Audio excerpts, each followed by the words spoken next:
መንገዱ አሁን ሰው እየበዛበት ስለሆነ ከአራተኛ ማርሽ ወደ ሶስተኛ ማርሽ ቀንስ። ፍሪሶን አፍንና ቀጥታ ወደፊት።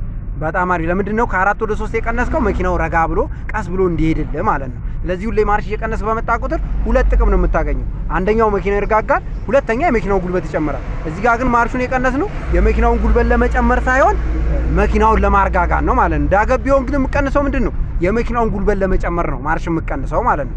በጣም አሪፍ ነው። አትፍራ፣ በቃ አሪፍ ነው። ምንም የሚያስፈራ ነገር የለውም። በቃ በግራም በቀኝም ያለውን ነገር እየቃኘ ሂድ። ፍሬንቻ አብርቷል ይግራ ቃስ ብለህ ደርብ። በኋላ ስፖኪውና የለም አይደል? በጣም ጥሩ ሂድ። ደርቦ ይሄን ጋሪውንም ስጠውና ነዳጅ ስጥ። አትፍራ። ወደዛ ወደ ግራ መሪ። አትፍራ። ከፈራ አይለመድም። እሺ አትጠጋ። ያለውን ስፔስ በአግባቡ ተጠቀም። አንዱን ለመጠጋት ብለህ አንዱን መግጨት የለብህም። እሺ ያለውን ስፔስ በኩል መጠን ነው መጠቀም ያለብህ።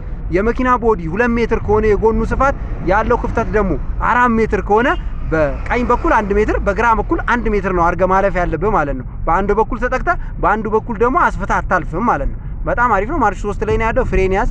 ኦባማው ሊደርብብህ ነው። ፍሬን ይዛ አርጋጋ። በጣም አሪፍ። ልቀቀው።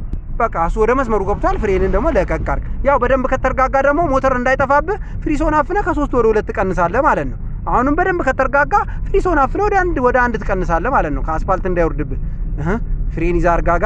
ቁልቁለትም ስለሆነ ያው ፍሬን በመሃል ተጠቀም። ከዛ ለቀቅ አድርግ፣ እግሩ እንዳይግልብህ። አሁንም መልሰህ ፍሬን ያዝ። ቁልቁለት ላይ በዚህ ሁኔታ ነው ፍሬን የምትጠቀመው። አሁንም ጫና አድርግ። በጣም አሪፍ። አሁን ልቀቀው። በጣም አሪፍ። ያው እዛ ጋር እንደምታየው ነው፣ ኮካ ነው። በጣም ሰው የሚበዛበት አካባቢ ስለሆነ ፍሬን ያዝ፣ አርጋጋ፣ ተጠቀም ፍሬን። በጣም ጥሩ። ልቀቀው። አሁንም ፍሬን ያዝ፣ ፍሬን ተጠቀም። ቀጣይ ቪዲዮ እንዲደርሳችሁ ፎሎ፣ ላይክ፣ ሼር፣ ኮፒ ሊንክ ማድረጋችሁን አትርሱ። መኪና መለማመድ ከፈለጋችሁ